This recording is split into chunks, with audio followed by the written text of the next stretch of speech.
បាទខ្ញុំឈ្មោះជាតិភេទចាខ្ញុំឈ្មោះនុចឡាជនជាតិកវេតកសិករជនជាតិដើមកវេតមួយគ្រួសារបានចាប់ផ្ដើមដាំដំណាំធម្មជាតិគ្មានជីគីមីអស់រយៈពេល3ខែមកហើយចាប់ផ្ដើមដាំពេលខែ11ដាំស្រូវដំបូងវាមានលោកគ្រូបរៀនឲ្យយើងមកដាំហ្នឹងវាមានគម្រោងណាចង់ចំណានមានចង់រៀនកសិកម្មដាំបន្លែមកចាត់ចូលធ្វើដែរយើងមានគម្រោងធ្វើ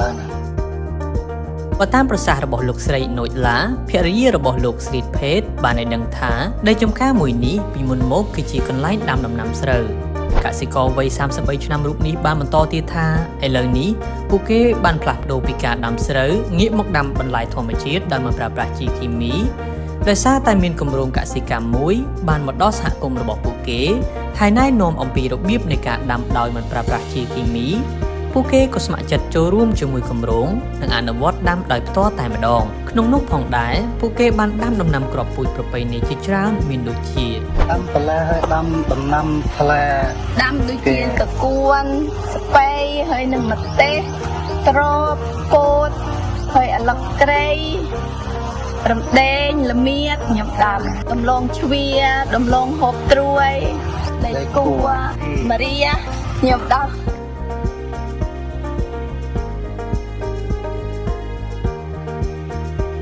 ក្រោមការគ្រប់គ្រងពីអង្គការ IADC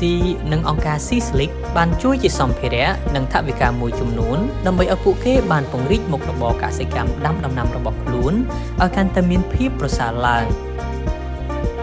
ជួយដូចជាលុយហើយខ្ញុំទិញដូចជានេះទេនអង្គការខាងអ្នកគ្រូលោកគ្រូហ្នឹងគេឲ្យលុយហ្នឹងទិញដូចជាលួសតែនទៅយកម៉ូទ័រដាក់ភ្លើងបានខ្ញុំលក់អស់ហើយបានម្ដង15គីឡូម្ដង5គីឡូទាំងអស់សរុបបាន100000ចុះដល់ពេលខែស្រូវយើងដាំស្រូវវិញទៀតអត់ខ្ញុំទុកយ៉ាងណាខ្ញុំដាំដំណាំរហូត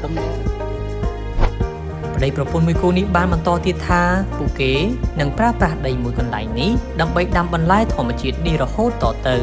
រីឯស្រូវនឹងដាំនៅចំការផ្សេងមួយទៀតដើម្បីបូកផ្សំគ្នាទាំងស្រូវអង្ករនិងដំណាំហូបចុកមានគ្រប់គ្រាន់ដោយមិនចាំបាច់ទៅទិញនៅឯផ្សារទៀតនោះទេចាល្អជានេះសុខភាពយើងប្រអែយើងដាំនេះហើយហូបខ្លះសល់ខ្លះលក់ហើយលុយនឹងបើមានតិចតួចឲ្យកូនទៅរៀនខ្លះហូបខ្លះទិញអានេះដូចជាសាច់អីលាយជាមួយបន្លែនឹងល្អតើអ្នកគ្រូអញ្ចឹងហ៎ចា